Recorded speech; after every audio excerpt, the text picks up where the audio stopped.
Hello and welcome to the Celtic Down Under Deep Dive podcast. I'll be your host for tonight, Stephen, and I'm delighted to be joined by Willie and Steve. Willie, how are you doing? I'm doing very well, thank you, Steve. Just enjoying the winter time here in New Zealand, the sunshine and the snow on the mountains. It's pretty good to see. And Steve Smith, how are you doing, mate? Very good, yeah. Thank you, Steve. Enjoying the Women's World Cup, and it feels like we're actually entering spring in Sydney. Had a few nice days, so yeah, very good. Yeah, it's been a hell of a lovely weather. So this show is now going to be a deep dive podcast into certain topics that we consider to be worthy of a little bit of extra attention. If you caught our first one, which was on Euro benchmarking for Celtic against other teams in our peer group in the Champions League, then this will be a kind of a follow-on from that. So we're looking to have a look at what we can expect in the Champions League this year, what other Scottish teams can expect in their respective European tournaments, and what effect might that have on us moving forward. So let's just get straight into it, and we'll look at some of the slides that we've prepared. So the first one is having a look at the Champions League pots as they sit just now. So Steve, do you want to talk a little bit to this slide? Yeah, so just briefly, Steve mentioned it already. We did the European deep dive, looking at benchmarking Celtic against what we thought were sensible peers. Frankly, there's not much point comparing ourselves to the Man Cities of this world, but there is a lot of point comparing ourselves to the Galatasaray, Copenhagen, etc. So we've marked on this slide, the teams that we actually did benchmark ourselves against, and that's the little yellow triangle-ish shape, top right for the boxes. So we've got pots 1 to 4. Celtic are going to be a pot 4 team, almost certainly, unless I think we need all 6 of the teams that remain to be qualified to get knocked out. And for whoever replaces them to have lower coefficients than Celtics, that's very unlikely. So pot 1, left-hand side, the top tier teams. At the moment, pot 1, it's a little bit funny the way they shape it. So it's the Champions League title holder, Europa League title holder, and then the champions from the top 5 or 6 or 7 in this case, nations. So the top ranked nations. So Barcelona, champion in Spain, Napoli, champion in Italy, etc. Pot 2, pretty much then is just straight coefficient shootout. So you'll see the coefficient for Real Madrid sitting there at 121, then Man United 104. And you do get these kind of weird anomalies, where in pot 1, you've got Feyenoord, on 51 coefficient, Real Madrid in pot 2 on 121. But that's just because the way the rules are at the moment for pot 1. And that is changing. And we'll talk about that later on in the pod. So pot 2, Real Madrid, etc., all the way down to Arsenal. And then pot 3, Shakhtar, down to Red Star Belgrade. The teams in red there, so Dinamo Zagreb, Glasgow Rangers, Braga, Copenhagen, Young Boys and Galatasaray, they're still going through the qualification process. So, and we'll look at that in a moment, as to what their pathway is to getting into this. Celtic, of course, qualified as champions, and because our country is 9th ranked at the moment, or rather, when we took the snapshot for this year, our champions go straight into Champions League, albeit at pot 4 because of Celtic's individual coefficient. But again, we'll talk about that later in the pod. Yeah, I think it's interesting to note that the only 3 teams with a lower coefficient than us in pot 4 are Newcastle United, Union Berlin and RC Lens from France. And I know certainly Newcastle United and Union Berlin have been out of top-tier European competition for years and years. So that sort of speaks really directly to how poorly we've performed in recent years. And I think that's probably going to be a theme moving through the story tonight. So it's not good enough for us to be there. We've got little chance of getting out of pot 4. And to be honest with you, I think probably next year we're going to end up as a pot 4 team again, if I'm not mistaken, unless something dramatic happens this year, which, let's all hope we can perform much better than we have. Okay. Do we want to move on to our next slide? Maybe just a couple of other quick points of orientation. So, if I just take pot 3 just for a moment, pick out Salzburg, we can see their coefficient there at 59. That's the individual team's coefficient. They're hailing from Austria, who are ranked number 8 as far as the National Association is concerned, and they were the champions, as opposed to, Glasgow Rangers, Scotland, who are ranked 9th, and Glasgow Rangers finished in 2nd place behind the mighty Celtic. So, yeah, just because we're going to use that same graphic later on, just so that people know where it's at. And of course, the draw, we obviously don't have any qualifiers, but we'll be waiting with bated breath for the draw on the 31st. Okay. All right, next slide. So this is showing how the various teams who are still to qualify are going to get into the group stages, if at all. And you can see the teams there in the playoff round. There really is some very, very, very difficult ties to negotiate. Now, I think our old friends from across the city, it's hard to understand. It's hard to really make a judgment call on whether they've landed lucky or not. I think Servette FC are a bit of an unknown quantity. I think Swiss football doing okay at the moment, if I'm not mistaken. And even although the coefficient's really almost 0, because another team that hasn't played in Europe for a long time. Do you think they can give them any problems, Steve? So we were just chatting off air, before we started hitting record, and we were all saying, we need to start and rise above, the tribalism of Scottish football. It would be really good if Hibs and Aberdeen and even Hearts, could do well in Europe. But I think all three of us probably drew them.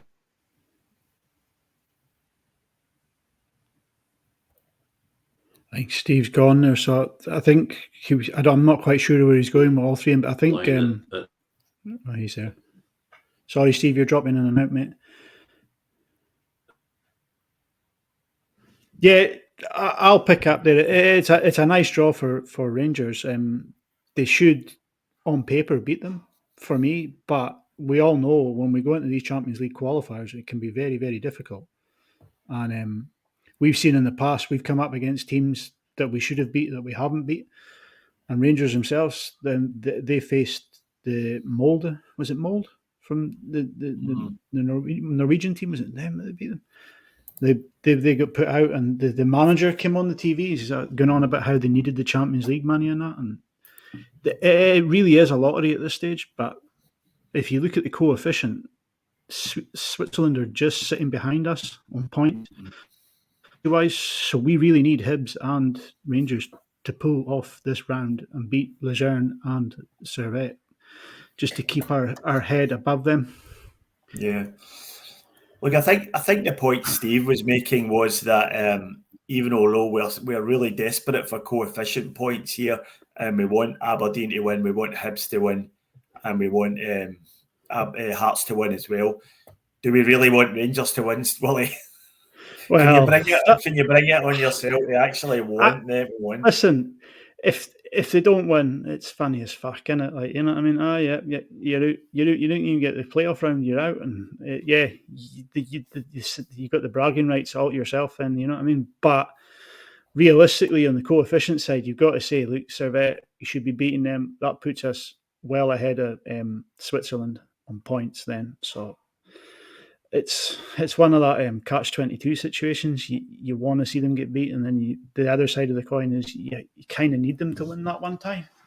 Yeah, it'd be good to see PSV extract a little bit of revenge over them for last season too, so possibly. Yeah. I mean, PSV are a team that, Rangers seem to do really well against Dutch teams. Although they last year they lost home and away to Ajax, but then again they lost to everyone last year. But in previous years, home and away. Yeah, that's right. So they don't seem to be, they don't. Certainly, they were very poor last year, but they seem to have like a half decent record against Dutch teams. So I don't know what it is about Rangers. They just seem to be able to negotiate these qualifiers a lot better than us. I really don't know what it is at all, to be honest. It's a bit of a head scratcher. Maybe Servette should rearrange their game and play on a plastic pitch somewhere.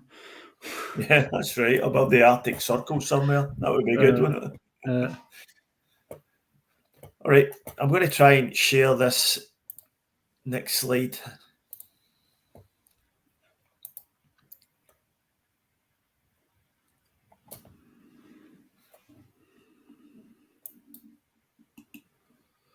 No, not that one. I've got the wrong one there. It's a good job this isn't live.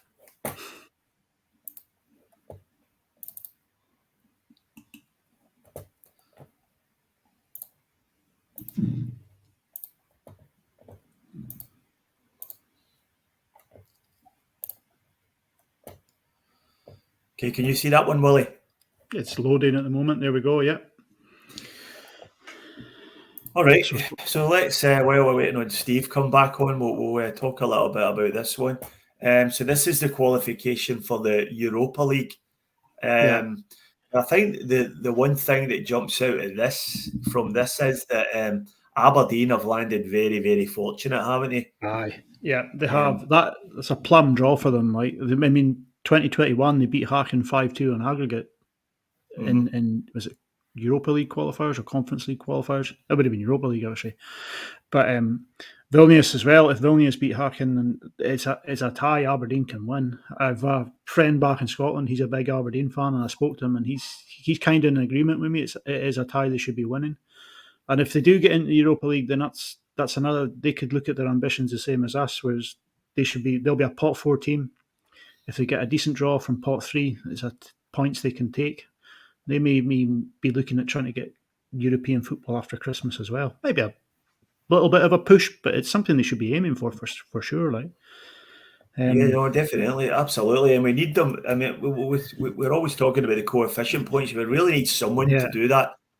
Yeah, I think even if they lose that playoff, though, they go direct into the Conference League group stages. So but like I say, if they finish third in the group, if say they make the group stages of the Europa League and manage to get a home win against the third pot and another home win somewhere along the lines and finish third in the group, they would drop into the Conference League knockout stages. So that would in fact mean they're playing European football for Christmas as well. But the cash, I mean, they're guaranteed 3 million for the Conference League if they group stages, and I think they'll probably get 3.5 to 4 million for the group stages of the Europa League. So there's a bit of money heading Aberdeen's way here, like, you know what I mean? Yeah. Steve, we got you. Yeah, sorry, boys. No. Dodgy internet connection. No, that's all right. We're just talking about how fortunate Aberdeen have been in the draw. They seem to have, 2 distinctly winnable possibilities. They've already previously beaten BK Häcken, as Willie's just said. And I don't know if Vilnius from Lithuania are going to, well, you never know. We teams from these countries, they certainly don't have any sort of European history or pedigree. So Aberdeen really should be looking to get into Europa League groups. But even if they don't, they'll drop straight into the Conference League group stages. So they will be able to rack up a few coefficient points, hopefully. Yeah, no, absolutely. Yeah, I don't want to repeat it. I mean, yeah, they're both options should be winnable. I mean, that's not to say that they won't stuff it up. I mean, let's be honest, it's Scottish teams in Europe. That's what we're known for. But yeah, they're both winnable options. So yeah. All right, so that's the Europa League. So let's have a look at the Conference League now. Just move on. So here we are here. So we've got Hibs and we've got Hearts in the Conference League. Hibs had an almighty scare away to Inter Escaldes from Andorra. And I was okay to have a laugh at that until you remember that we lost 1-0 to Lincoln Red Imps from Gibraltar in a qualifying round of the Champions League. So we don't have any room to slag anyone. That was fortunately they turned it round in the second leg and gave them a good spanking. Yeah. So they're up next against Luzerne from Switzerland, and if they beat them, they get a plum draw for them, certainly in terms of TV money, exposure, and a good attendance against Aston Villa. So I think we can safely say that Hibs are not going into the group stages of this. I think that's is that fair to say, Willie? I would agree with that. I don't actually. Hibs seem to be a very, very bipolar side under Lee Johnson, and it's either hit or a miss. And you saw it in the first leg again into Escaldes. They were a big miss. Like, they can blame the altitude in the Andorran Mountains and what have you, but they should have been beating that team home and away. So I think Luzerne might be a step too far for them. But if they do manage to pull that off, then Aston Villa will absolutely destroy them, I would say. Like Luzerne, as I said when we talked about Rangers versus Servette, it is a tie that Hibs should need to be winning for the coefficient of Scotland. It would boost us and it would push us further away from teams that are around us on the points. But yeah, for me, I don't think they'll get past the third round. And Hearts go straight into the third round, having finished fourth in the league, and get rewarded with a tie against Rosenborg from Norway. Now, I'm assuming Rosenborg, well, obviously they didn't win the Norwegian league. Does anybody know how their form is recently? For years they were far and away the best team in Norway, but it doesn't appear to be the case anymore. I think I was listening. Sorry, Steve, on you go. No, you go, Willie. I was listening to Super Scoreboard today, was it? And Roger Hanna, he's a bit of an anorak when it comes to football, said they struggle to get to this round and they're not the same team they used to be. That guy seems to know his stuff about football. He's a bit, like I say, he's an anorak. He knows pretty much everything. So it may be Hearts have a chance here. In my notes I've got now that I thought Rosenborg might be a step too far for them too, but who knows? Yeah. And if they get past Rosenborg, they're playing the winners of the tie between Hajduk Split and PAOK Salorika from Greece. So again, it's a very tall order, isn't it, Steve? Yeah. Look, I mean, I think, you give them a fighter's chance, I think I'm with Willie. I think Rosenborg certainly aren't the side they used to be. I mean, it's quite interesting actually looking at a lot of these names, it's names that keep coming up year on year, and, some of them still, cause shudders. There was, just Rosenborg was just one of those sides we seem to face, fairly regularly. I think they'll get a fighting chance against Rosenborg, but I think the playoff round's probably a step too far for them. Unless, of course, Hajduk Split could, do them a solid in the third round, and they're then facing off against them. Stranger things have happened. Yeah. I mean, if you look at that, actually, sorry, just very quickly, Basel, they were knocked out in the second round, by a team, with a coefficient of 6.5, against, Basel's 53. So it does happen on occasion, Yeah. So just before we lost you, Steve, we were talking about our old friends from across the city and whether we actually want them to get into the Champions League groups or not, and whether you can find it in your soul to hope that they win through their qualifiers. How do you feel about that? No, not really. So I'd like for them to crash into the Europa League, to do well in Europa League in order to boost the coefficient, and then to fail horribly in the knockout round. I've never said I'm growing up about these things. I'm quite happy seeing them help us in terms of coefficient, but I don't really want them progressing too far in the competition. So yeah, childish, I know, but Oh, that's what it is, mate. Here's a question. Did you get the same amount of coefficient points for winning a game in the Europa League as you do the Champions League? For the individual win, yes, but the Champions League have got kind of more structured bonus points for making group stages and the like. So you do get more points overall, through a Champions League campaign, if you like. But individual, win in a Europa League versus a win in a Champions League, I believe they're the same points, I believe.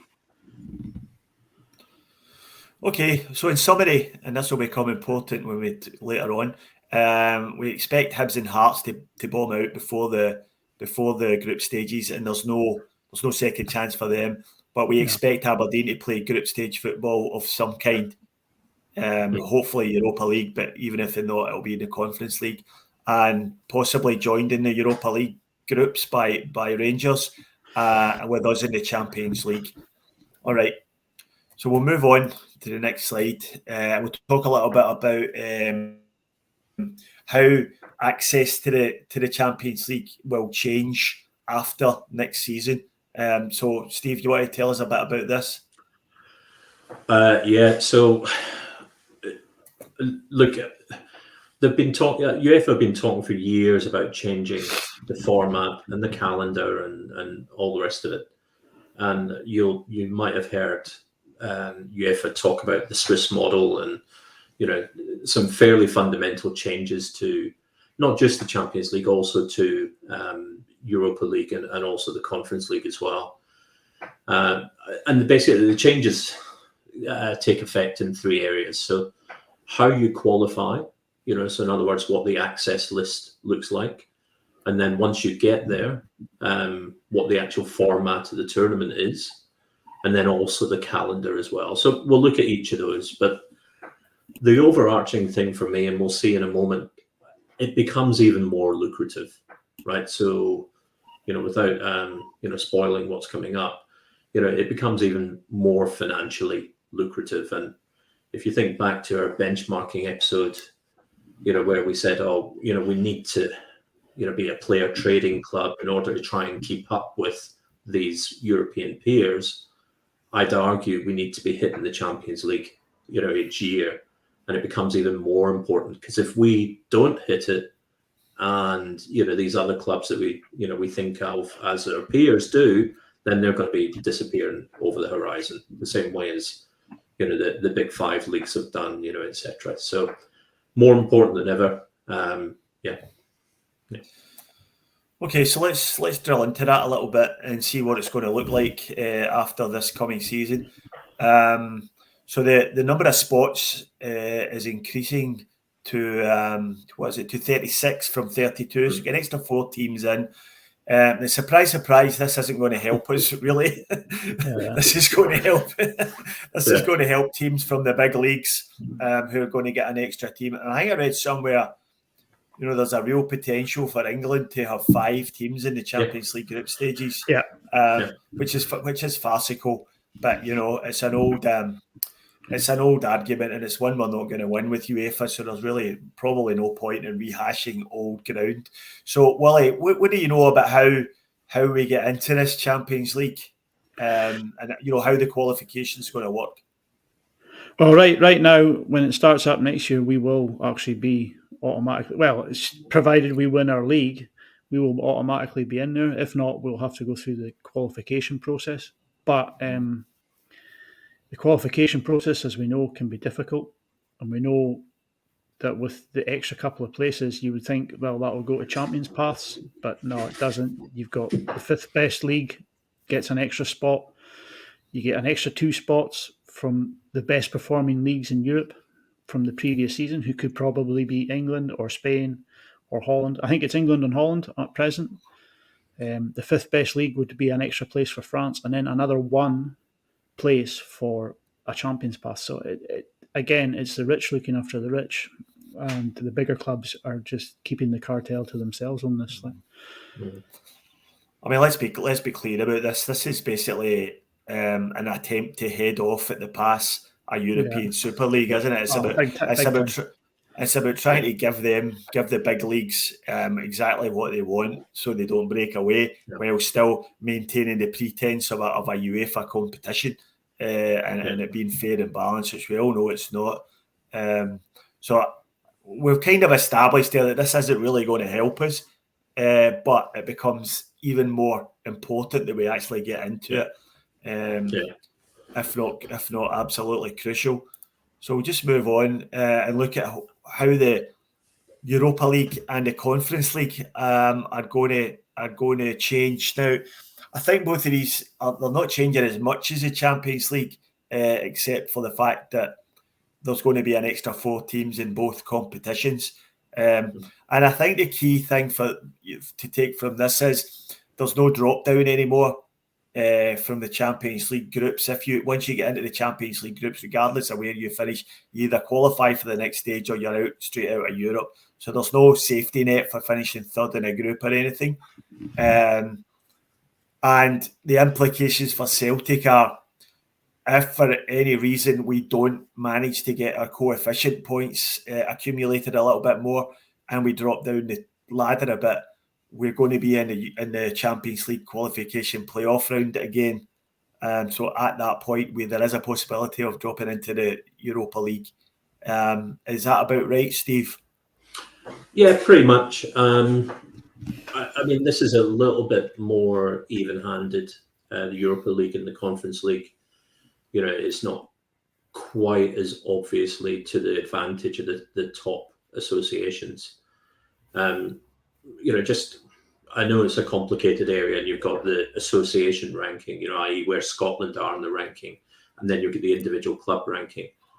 At the moment, you know, Scotland are sitting in 9th, and we will look at this in a moment, you know, and it's really important that we hold on to 9th or stay 10th, especially for the Champions League qualification paths.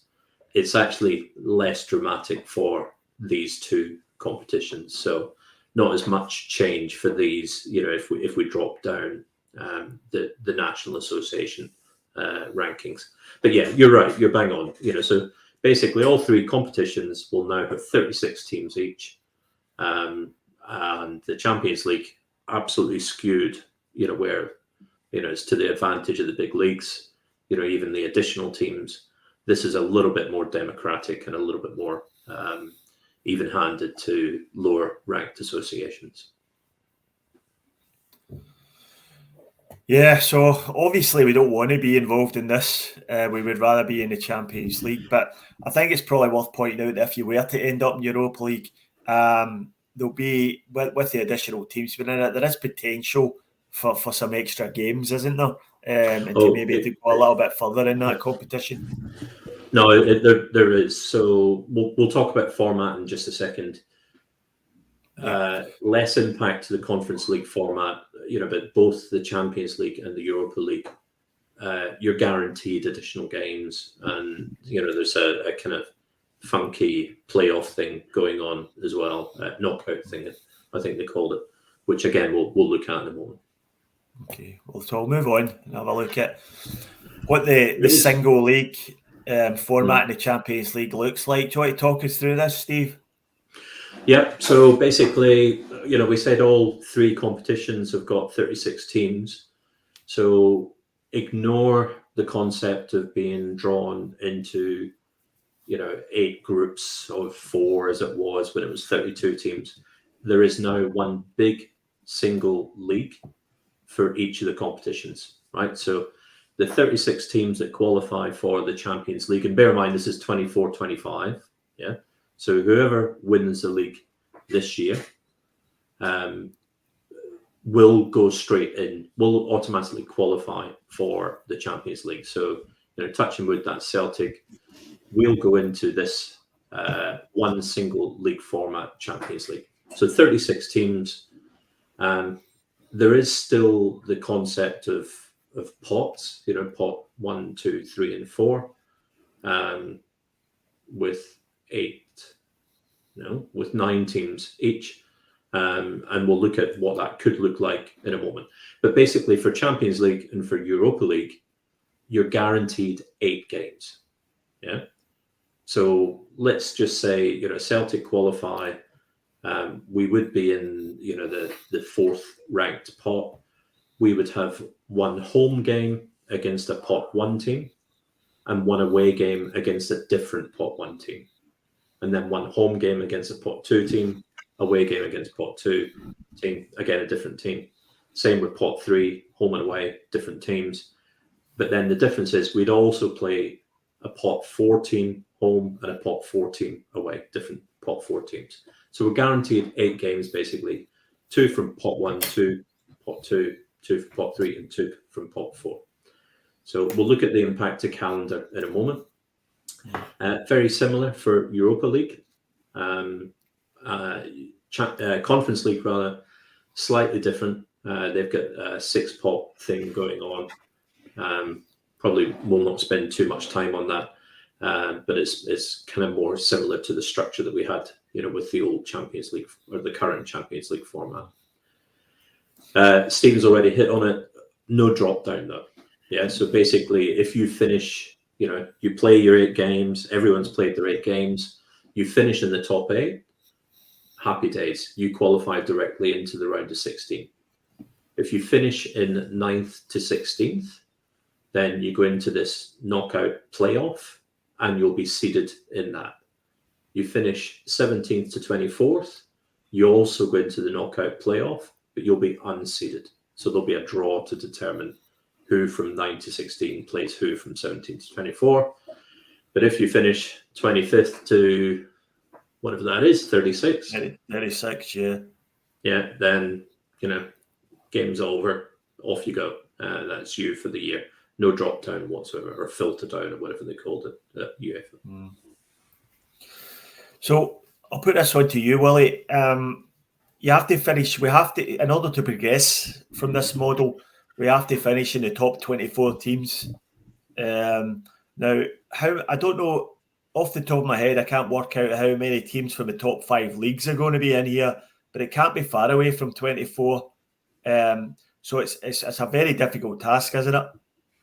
Oh, it's going to be a monumental task. I mean, I think we touched on it once before that this is where we need that home form to come back into the Champions League. You know what I mean? When we were a feared team to come and play at Parkhead, because if we don't have that home form going, we know that our away form is always going to be ropey in Europe, and we really need that home form to try and have any sort of ambitions of making that playoffs. But like you say, you're going to have like 24, 25 of those teams will be from the top 5 leagues, maybe.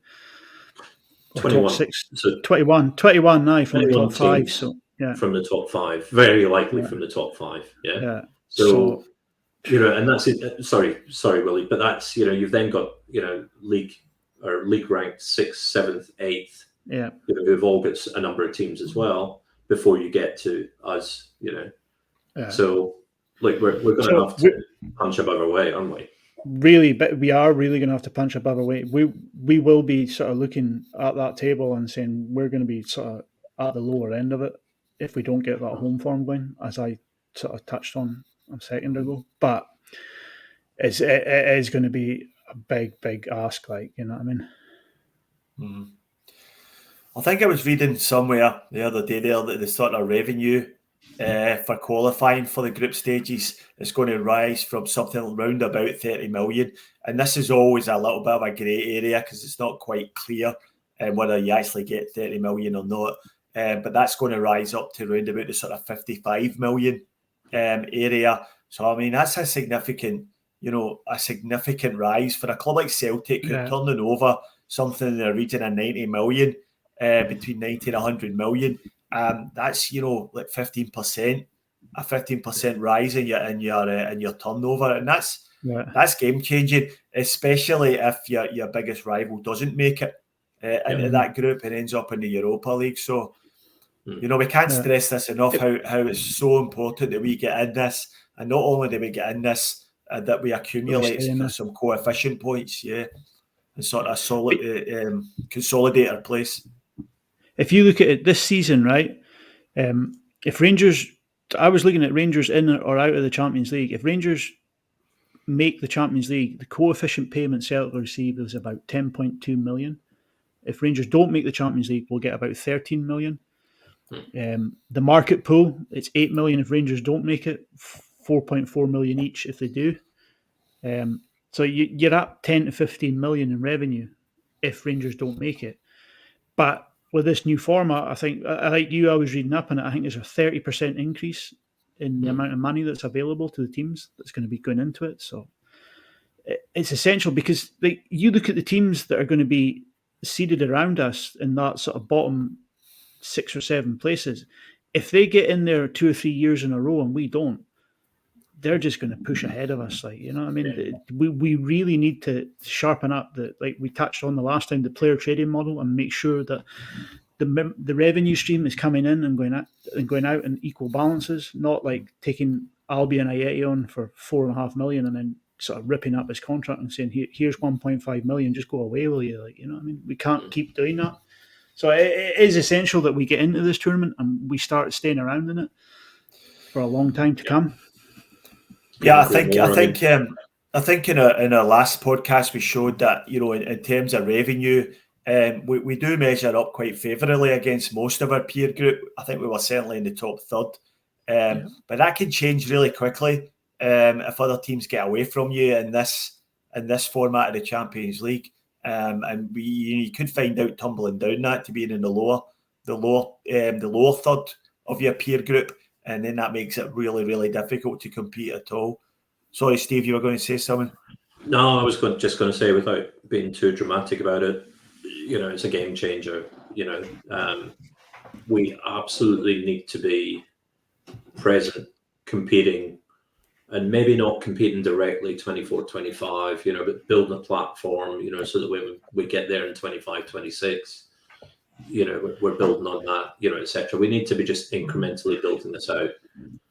Again, without sounding too dramatic, you know, us making this and the Rangers not making this, you know, frankly, it's just it's probably going to be a generational thing. You know, it's going to be, you know, a huge impact domestically as well. You know, because like you say, 55 million, you know, versus Europa League, you know, which is probably 15 million.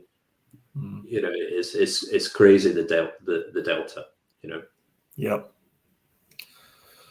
Okay, so let's move on, and we'll look at some key dates in the calendar. So anything spring out here is important. Yes. So last time we spoke about, you know, well, we want to be having Europe after Christmas. Well, actually, because we've got 8 match days in the Champions League and the Europa League group stage, we're guaranteed European football after Christmas if we make the group stages of either of those 2 tournaments. So there you go. Happy days. The other thing is, and I actually quite like this. So UEFA have said that each competition will have like a focus week, you know, where it will have exclusive access. So Champions League, that's week 1 competition. Europa League, it's week 2. Conference League, I think it's the week just leading up to Christmas, you know, where, you know, there's no other competitions vying for attention or whatever. And I actually thought that was quite smart. Yeah. And then the other thing I thought was, and I know we spoke about this, I think this might have been my bold prediction for the year or whatever the question was. The busier schedule, it does raise the question about things like domestic League Cup. You know, do we deprioritize it? Do we push the youth into that or whatever? You know, because you know it is, you know, it's a pretty packed schedule. So yeah, they were the things that jumped out to me. Yeah, Willie, would you be in favour of that, about turning the sort of League Cup over to our B team to compete in? I wouldn't be opposed to it. Like, I know it's the least desirable of the 3 trophies available in Scotland. So, and it's over quite early doors too. So there's no reason why we shouldn't be sort of looking to the fringe players to play in that sort of tournament. Yeah, I mean, there's talk of getting somebody in to sort of push Joe Hart for a place and be the cup keeper. I think Rangers used to do it the whole time with Neil Alexander and Alan McGregor back in the day. There'd be one would play in the cup and one would be for the league and the Europe. So it gives that second string a chance of first team football that they really sadly need, because playing in that Lowland League isn't doing them any favours right now. So I wouldn't be opposed to it. Like, I mean, they call it the Mickey Mouse Cup once you're eliminated and the other team's still in there. Like, but if you don't win it and the other team do, then like you say, it only matters when you win it. Like, so yeah, I don't know. Look, I wouldn't be opposed to sort of handing it out to the youth team if need be.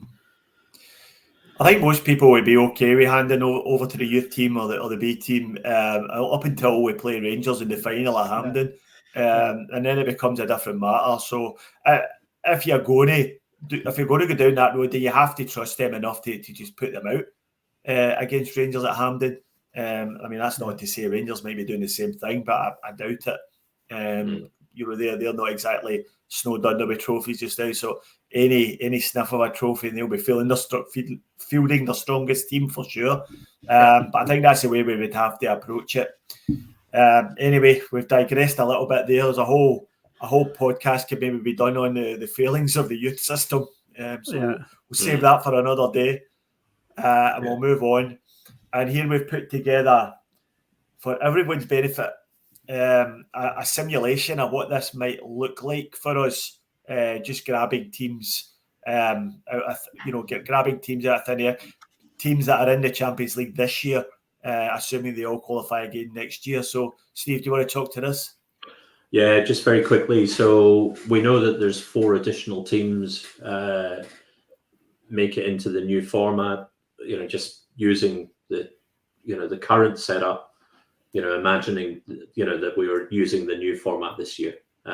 So that would likely be Marseille, as the 5th association, Antwerp as the 5th champions route, and then say a Liverpool, and an Atalanta as the 2 top performing European leagues, so England and Italy. So assuming those 4 go into the mix with the teams that we saw in the pot 1 to pot 4 earlier, obviously different structure. This is what it could look like with the dates that we saw on the calendar. Yeah. So Champions League exclusive week, week 1, 17th September. Let's say we're playing Sevilla from pot 1. And then, a couple of weeks later, we're away to Zagreb from pot 3.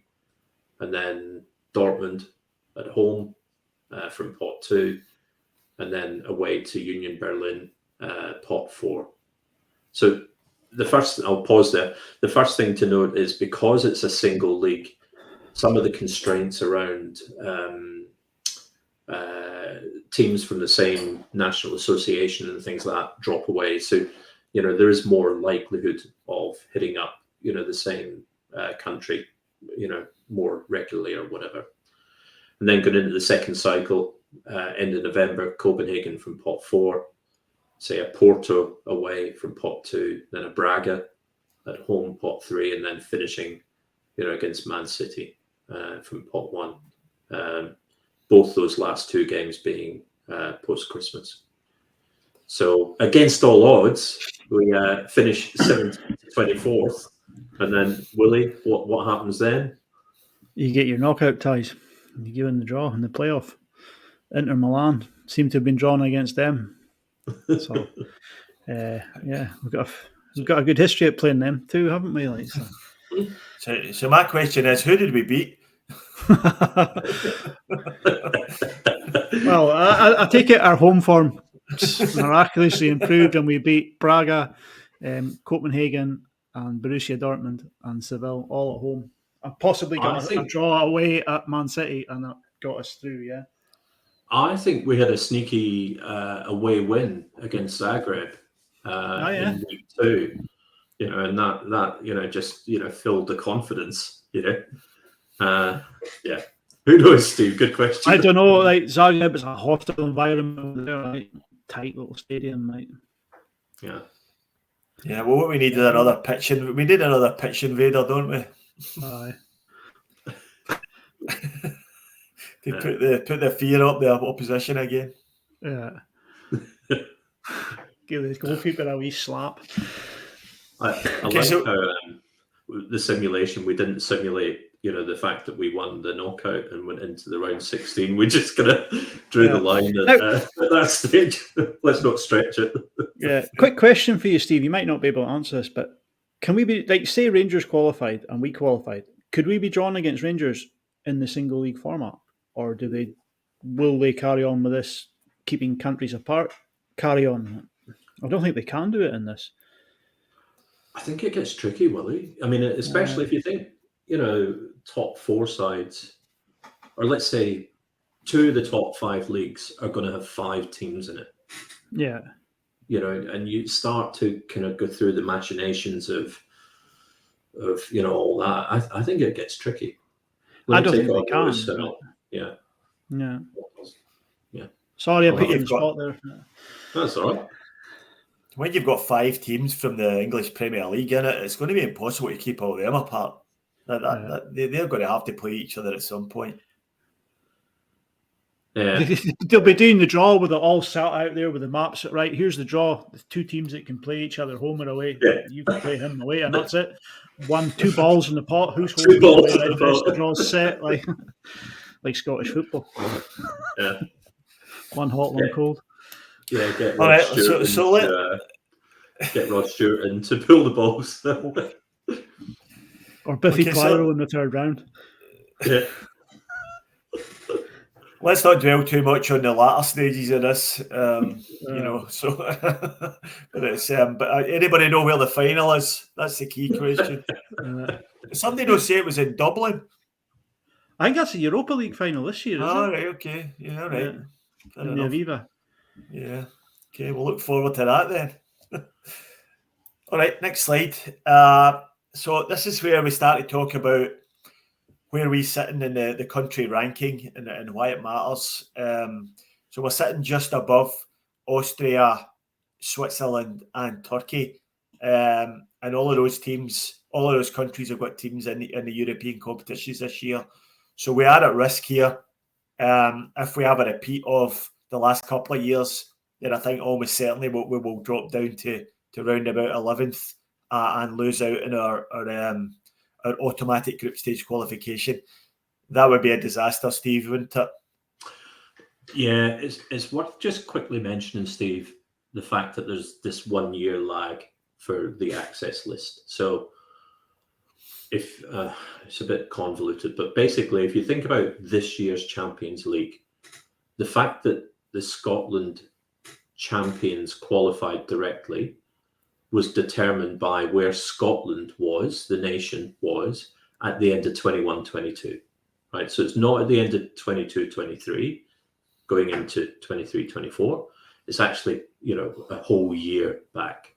And that's why, for the new format, 24-25, we know that Scotland's champion for this current season will go directly into that new format, Champions League, because again, that's determined by Scotland's position at the end of 22-23 when we were 9th or whatever it was.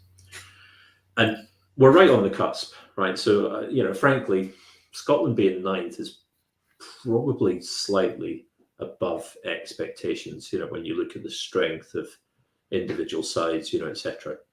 So I think we as a nation had a good run. Thanks Rangers. And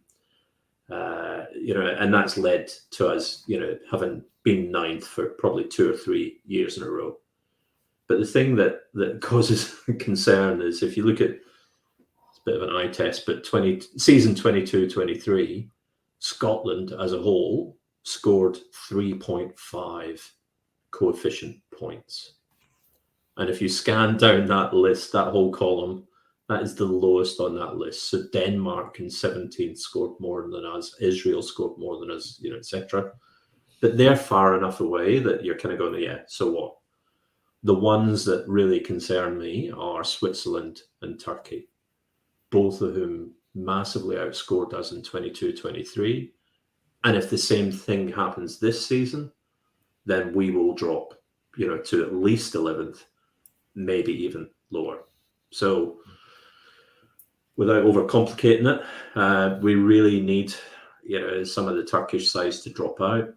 They've only got 4 sides in the competition, which means their points that they win is only divided by 4. That's how it works.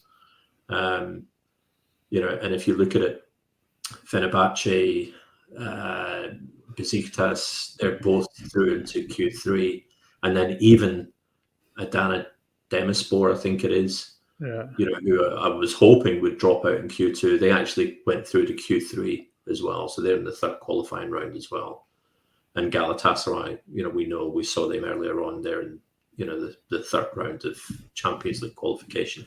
So we need to see some of those teams dropping out, so that they can't earn points. But the reality is, you'd expect both Fenerbahce and Besiktas to, probably do really quite well in the, the Conference League. Yeah. So a bit worrying, if I'm honest. Switzerland, they've had one side drop out. We spoke about Basel earlier in the, in the pod. Luzern going out would be helpful, So again, if Hibs could do that would be fine. But we really do need to see some of these other countries round about as start to knock their sides out, because the reality is we would probably expect Hearts and Hibs to probably go out. We know Celtic, Aberdeen, and Rangers are guaranteed group stage of some format. But we're likely to lose 2 of those sides. Yep. And also, if this becomes even more important, the Rangers beat Servette, then, isn't it? Because they're from Switzerland, and that would knock them down to the Europa League groups with less potential for coefficient points there. So, as much as it pains you, maybe we do have to, hold your nose and hope that Rangers win their qualifying tie. No, I wouldn't go that far. I mean, I'll say it again. I'm quite happy to see them Rangers drop into the Europa League, earn Scotland good coefficient points until they get to the point where it's actually interesting, and then I'd like to see them, crash and burn at that point. But that's just me being small-minded. Yeah. Okay, so we'll move on. And we've got some key dates here. So the first one of which is this week on, is that the Thursday? Is that Thursday or Wednesday the 10th? Wednesday. Yeah. So no, it's Thursday morning for us. So all these dates and times are Aussie dates and times. Okay. So Rangers 4:45, set your alarm at home to Servette. And then Hearts and Hibs the following day. So the Friday morning. Yep, that's right. Rosenborg and Luzern. And then the return legs next week. Okay, so the key date for us really is the 31st of August. That's when the Champions League draw is made, and we learn what's going to be facing us in this year's group stages. So, let's hope for a favourable draw, because we certainly need to win some games and get some points amassed. Yep. Yeah, no, I agree. I think if you really look at it, we've got a pretty well. Brendan's come in, on a let's improve in Europe platform. I think our benchmarking episode really showed just how poorly Celtic have performed in Europe, over recent years. We need to start and turn that around. And how do you turn these things around? You do it in stages, so why not this year? Let's start this year, and I think if we can, you start to build a bit of momentum. We joked about, having Europe after Christmas, from 24-25 pretty much guaranteed, but you start to build that momentum, you start building it out, you grow the coefficient, and we start to contribute to the country coefficient because, frankly, Celtic really haven't contributed that much to the Scottish coefficient over the recent times. So, yeah. Okay, so I'll put this one to you guys. We've clearly established here that we're standing at a sort of crossroads here, and we can either join or try to join the elite in Europe, or sort of get left behind a little bit. Do you think, Willie, that the club realise this and have what we've seen so far in this transfer window?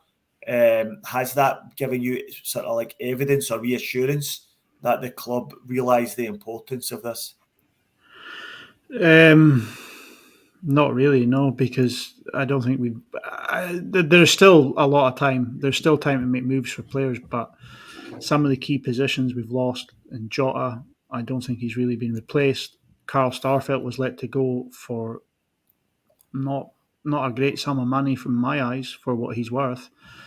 We can see that Joe Hart is on his way on the downward slope of his career and probably needs replaced, and we haven't sort of made any inroads into that. And a couple of weeks ago I says I'm not panicking. There's plenty of time to get this sort of any of these deals over the line, but there doesn't seem to be any inroads getting made on any of these deals.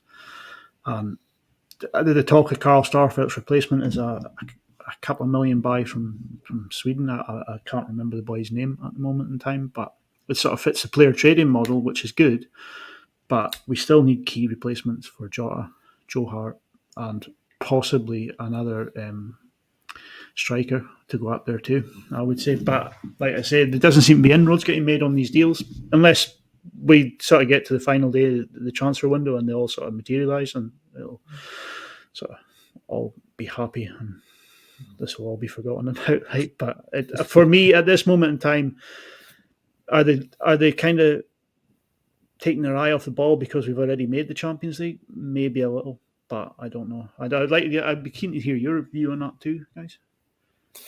Well, my view is if you're not concerned about how this transfer window is going, then I would suggest you've been in a coma for the past 20 years because we've seen it so many times when we get to this point in the window, and it's the same old tired old tropes and excuses that get wheeled out about how good players don't move towards the end of the transfer window. Players have got other options that they're trying to get, and eventually they're going to fall to Celtic. And almost all of the time, it finishes the same way, and that's with us scrambling around on deadline day for loan signings. Now, there's been a few sort of outliers in that during, and I know sort of Ange kind of reversed that trend a little bit. We did seem to have a semblance of forward planning to a certain degree. But my concern is we've slipped back into old habits. And I agree with you, Willie. For many, many years, the Celtic board were quite vocal in saying that they didn't budget for Champions League group stage qualification, and that was always seen as a bonus. And the sort of thought process was, we're in the Champions League.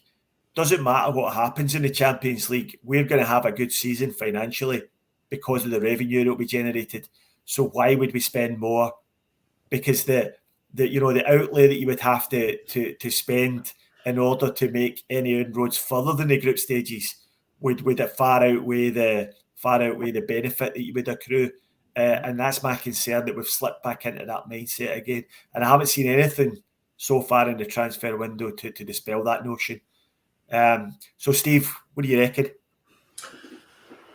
So last time we talked about this, I had a slightly different view. So, look, to my mind, I don't think we need to be going out and spending 15 million. I don't know about you, but I was reading probably the same transfer thread that you guys are reading on KDS, and I was getting all excited because we were not going to just break the record once, we were going to break it twice, and we were buying this and we were buying that, and it was going to be I don't think we need to do that, right? So I personally think the way we've traded and bought talent over the last few years is actually quite smart. So Kyogo or Dyson or Tate, they're talent that we wouldn't have tapped into before. And I think Kyogo was €5 million or something like that, right? So if we're in the right markets, I don't think it needs to be a $15 million sale to make a difference, right? So we saw Jota and CCV come in both, around about the €6-7 million mark. I'd be much more comfortable doing that, bringing in players that are going to make a big difference, at that kind of level. So to my mind, if we could find, that kind of €6-7 million left back, a goalkeeper, God, I'm kind of bored here and talk about Joe Hart and, how his performance has fallen off a cliff. But, like buy 2 or 3 of those in the remaining 2 or 3 weeks of the window.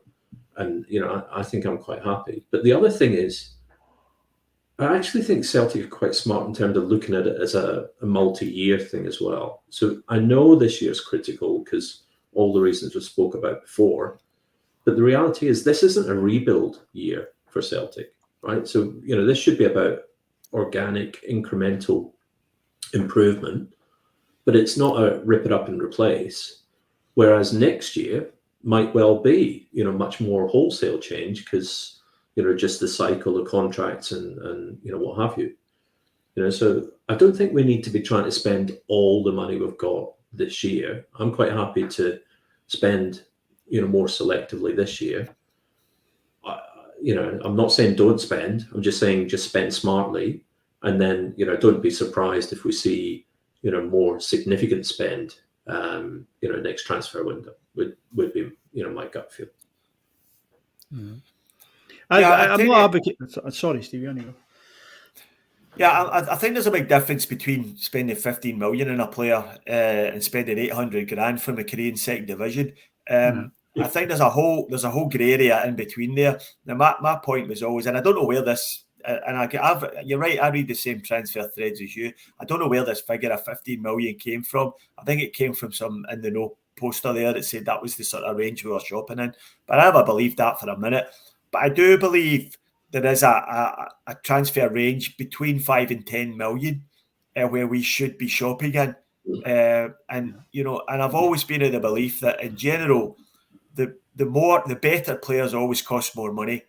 It's not real. It seems very simple, and it's not. It's not an exact science, but in general terms, the better players will always cost money. And my question is, and I'll put this to you, Willie, but I'll grab your thoughts as well, Steve.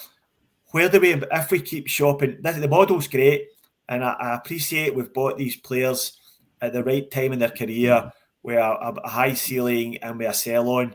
But where's the improvement coming from last year? Because I think we can all agree we have to improve performances from last year in order to make any progress here. So, in your opinion, Willie, where's it coming from? It's hard to see how we've made any improvement from last year because it's just kind of a sidestep we've taken to go into the new season. We've selling Starfelt, and we've taken in Narowski. Narowski looked comfortable on the ball there at the weekend. He got a bit out jump for the first goal, but he looks a decent, tidy player. Like, for me, if we could get a goalkeeper in that Libakovic, the guy we were rumoured with, 8 or 9 million, if he came in, that would make a big improvement for me. And the goalkeeping position, I know it's something probably get sick of me hearing me go on about, but for me, it is a position that we really need to focus on. I mean, midfield, we're top heavy with midfielders and a second striker because Jury's still out on O for me. But Jota, they all go on about the Red Bull model where they have a player and then the next player is ready to step up once that player's sold. We kind of had that there with Jota and Abada. Abada's just going to step into that position. He's going to be the first pick out on the right with Maeda on the left. But we still need somebody in there who's going to push Abada to that point where he has to be on his A game at all times, like Jota was, to keep that squad going. But yeah, even as I say that the midfield, we're top heavy for midfielders, you could always take a classy midfielder and make it work in there too, like, you know what I mean? But at this moment in time, I don't think we have improved as a squad. I don't think we've regressed.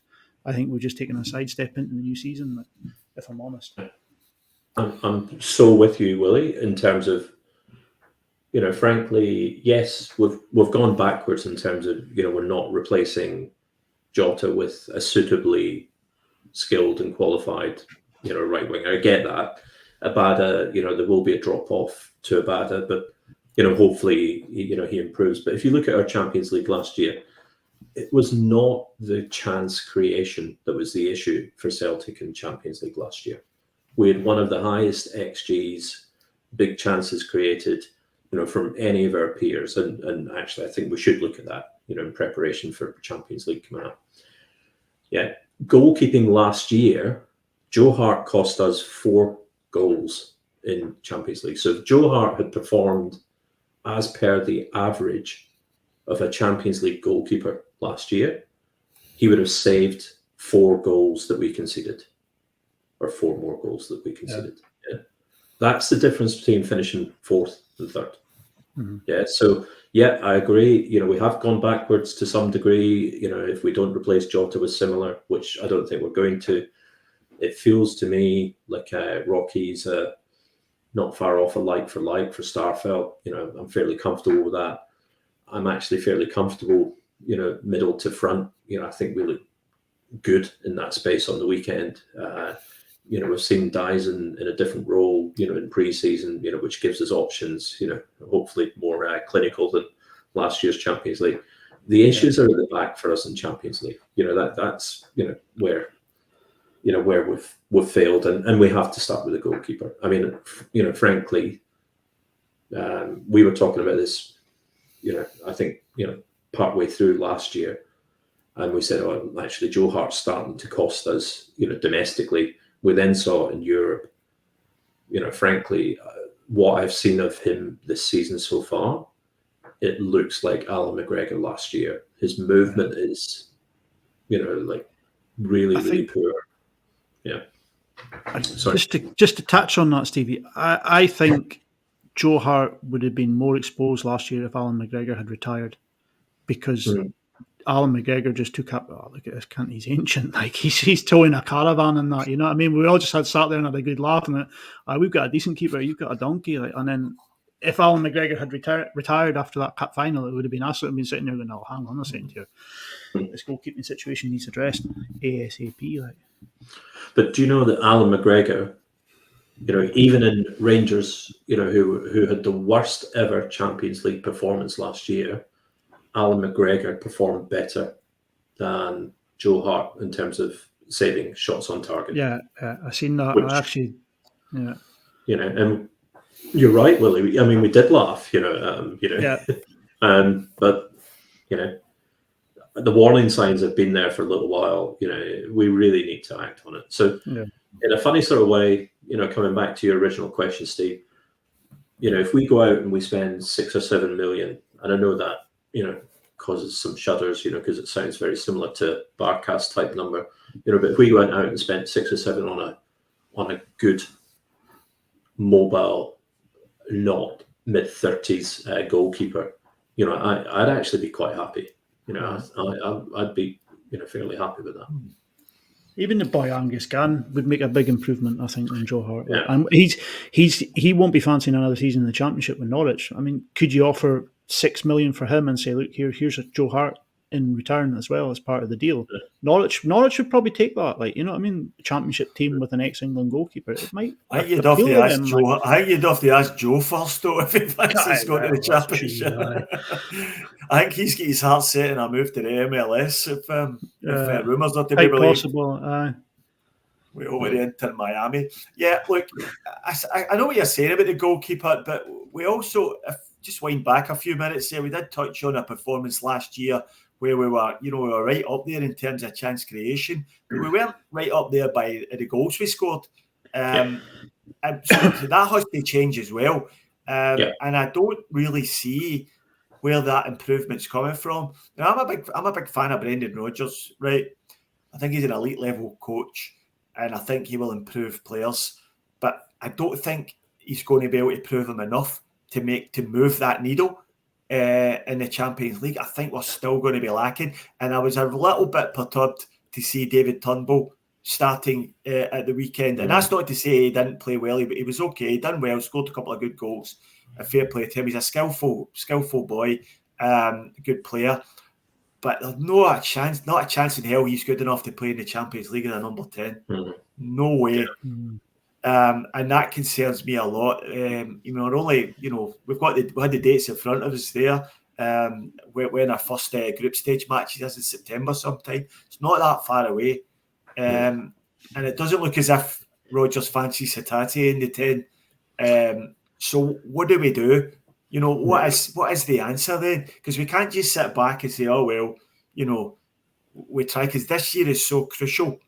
If we mess up again in Europe this year, it could have ramifications for years and years to come. Yeah, I must admit, I don't know, just seeing Starfelt coming on at the same time as Hatate at the weekend, and I was looking at it, I was thinking, oh my God, Starfelt I can cope with, but don't take Rio away. And look, I'll be honest, Turnbull's been a surprise to me pre-season, and I thought he played really well at the weekend, but there's a huge step up, and I just don't think he would be the right answer. But going back to your original point about chance conversion, you're right. I mean, we created a huge number of chances last year, but the thing that I think of every time I think of this is, that I think, it was Real Madrid, wasn't it? The first game, where the ball gets crossed over and Maida's, 2 yards out and contrives to miss it. Yeah, we can't be that bad in chance conversion again, frankly. And obviously we missed Kyogo for a chunk of that, those games as well. Kalmak was out, so to my mind, I don't want to oversimplify it, but I'm not worried about middle to front. I would be worried if Rio did move on. My concern really is, at the back. And I know we had a really disrupted back line, in last year's Champions League, hopefully more solid, more consistent this year. But we need to improve the goalkeeper spot. It's, number one priority for me.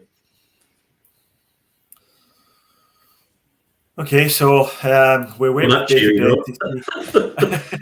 to see what the rest of the transfer window throws up. I do suspect, though, we're going to see some scrambling around on deadline day for loans. I think the talk of a loan for Kieran Tierney is not going to go away. That's going to get trotted out from now till the end of time or until the end of the transfer window. I noticed he was linked with a loan move to Spain today. Was it Real Sociedad? That would be a weird one for me. I think if there is a loan signing to be had for Kieran Tierney, I'd be all over it. Not ideal in that we should be planning more long term than that, but we are where we are. In my opinion, we need a new left back, and Kieran Tierney fits the mould. And if he can get a guy like that on board this season, and he can help us win some Champions League games and amass some coefficient points, then I don't really mind if it's only a loan signing. I don't know. I'm not a fan of this, just getting guys in for a season on loan. You need to have a look at it and say, loan to buy, where you have the option to buy at the end of it. That's the only time that works. I mean, get Kieran Tierney back. You got the whole nostalgic thing, but how much money is he going to demand, and how much more is that going to be than the rest of the squad? Is that going to cause ruptions with Callum McGregor if Kieran Tierney comes in and he's on 60,000, 70,000 a week and Callum McGregor's only getting 32, 33? I don't know. Don't get me wrong. If he came and signed, I'd be all for it. But I think it's got to be right. It's not going to cause sort of friction in the squad. I think if we could sign a Kieran Tierney level left back outright, then go for it. But I don't see that happening. Sorry, Steve, you were going to say something. No, I was just going to say I'm with Willie. I feel the exact same way. We looked at some of those loan signings, under Brendan and it was shocking waste of resources. But I think a bit of pragmatism just this year, given, just how critical winning the league is this year and getting some, points on the board in terms of coefficient points, I wouldn't be averse to it, but it would be for 1 year. Let's be honest. We're never going to be able to sign, Kieran back. I sort of echo what you're saying there. I do sort of agree. It would be good for footballing reasons, but my fear is it might cause ructions in the dressing room. One player getting paid exponentially more than the rest. Yeah. Okay. We'll probably draw the show to a close there. If you have any comment on anything you've heard tonight, just get in touch with us on our social media channels, which are across the top of the screen there. You can reach out to us in any if you agree with anything or disagree with anything that's been said. And also, if you have any ideas about other topics you would like to see us do a deep dive into, then please do the same thing.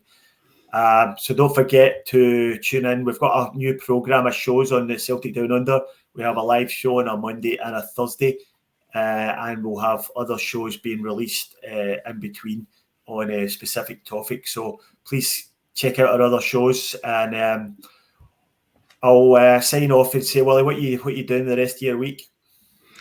Oh, back to work tomorrow. Just carry on as normal. Wait for the weekend and get the Aberdeen game upon. Get football back going again. Yeah, I'll just quickly give a quick shout out to Dale, who I keep running into in the most random of places. And he's a Celtic fan. He lives around here, and we just end up spending half an hour chatting about Celtic for no reason. So, hi Dale, how you doing, mate?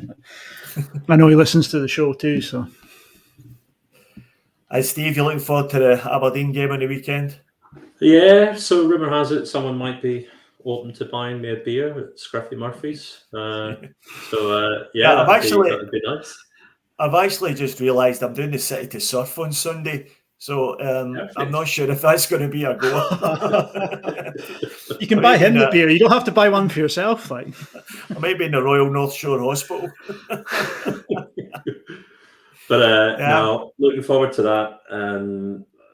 It was just, I know, we haven't spoken about the game at the weekend, other than in passing, but it's just nice to have, our team back and, enjoying that. Yeah. All right. Well, that was a lot of fun. Thanks everyone for tuning in, and thanks you guys for joining. And I'll catch you down the road, and hail, hail. Hail, hail. All right. Cheers, folks.